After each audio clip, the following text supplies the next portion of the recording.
మీరు మార్కెట్లో కొత్త వాహనం కొనుగోలు చేయాలని అనుకున్నప్పుడు సిఎన్జి వాహనం కొనాలా లేక పెట్రోల్ వాహనం కొనాలా అనే విషయంలో గందరగోళంలో ఉంటే ఈ వీడియో మీకు చాలా ఉపయోగకరంగా ఉంటుంది. ఈ వీడియోలో సిఎన్జి వాహనం మీకు లాభదాయకమా లేదా అనే అంశంతో పాటు సిఎన్జి అంటూ అందరూ ఎందుకు చెబుతారు అన్నది తెలుసుకుందాం. హలో, హాయ్, నమస్కారం.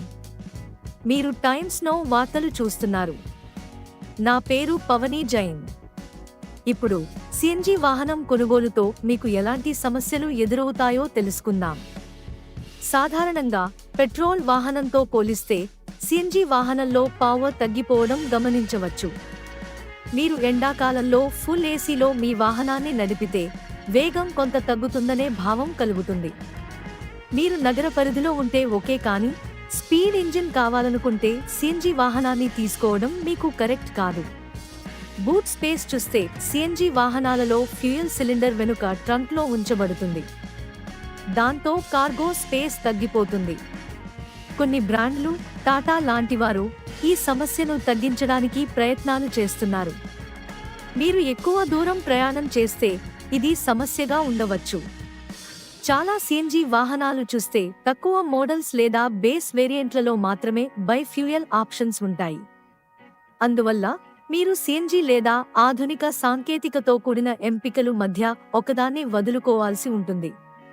ఇంకా సిఎన్జి స్టేషన్లలో చాలా సమయం వేచి ఉండాల్సి రావచ్చు.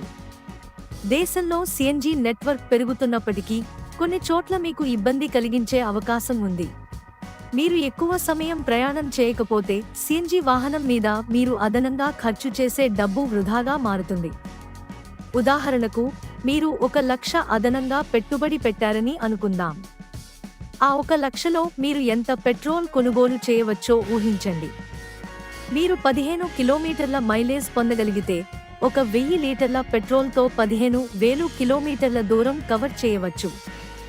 అయితే మీరు సిఎన్జి వాహనం కొనుగోలు చేసి ఆ దూరం ప్రయాణించడం చాలా ఖరీదుగా ఉంటుందని తెలుసుకోండి. సిఎన్జి వాహనాలు ఎక్కువ సమయం ప్రయాణాలు చేసే వారికి మాత్రమే లాభదాయకం. ప్రతిరోజు 60 నుంచి 80 వరకు కిలోమీటర్లు ప్రయాణిస్తే సిఎన్జి వాహనం సరైన ఎంపిక. లేని పక్షంలో మీరు సిఎన్జి వాహనం కొనుగోలు చేసే విషయం ఆలోచించవలసి ఉంటుంది.